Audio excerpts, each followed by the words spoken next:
Monsieur le Président, à chaque fois que je pose une question sur la pyrotite qui détruit des milliers de maisons à Trois-Rivières, le gouvernement conservateur refuse de prendre ses responsabilités et me répond chaque fois de m'adresser au gouvernement du Québec.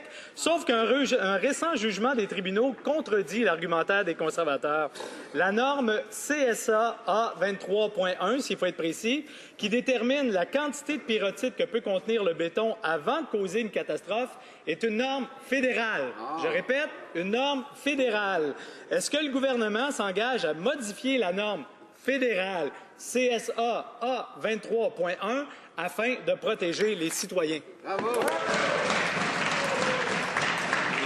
Le ministre de l'Emploi. Monsieur le Président, par contre, l'utilisation de pyrotite est une compétence provinciale. Et donc, c'est au gouvernement provincial, dans ce cas actuel du Québec, à régler la situation pour les Québécois. Ça ne relève pas à la compétence fédérale.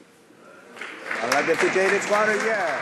Personne n'utilise la pyrotite, c'est un cancer dans le béton. Voilà. Alors, pour un gouvernement qui se fait grand tas d'être à l'abri ou au secours des victimes, on voit bien que leur discours, c'est de la poudre aux yeux. Les victimes de la pyrotite réclament des réponses et notre devoir d'empêcher qu'il n'y ait pas d'autres victimes, ni à Trois-Rivières, ni nulle part ailleurs au Canada. Les conservateurs peuvent-ils m'expliquer comment la norme fédérale qui régit la tolérance à l'égard des ouvrages de béton peut relever du gouvernement provincial? Ou bien vont-ils continuer à dire n'importe quoi afin de s'assurer de ne pas venir en aide aux victimes de la pyrotite chez nous? Bravo.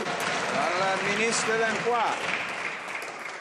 Monsieur le Président, malheureusement pour les députés, la question de l'utilisation de pyrotite est une compétence des provinces. C'est le gouvernement au niveau provincial, y compris le gouvernement du Québec, qui sont responsables pour cette question.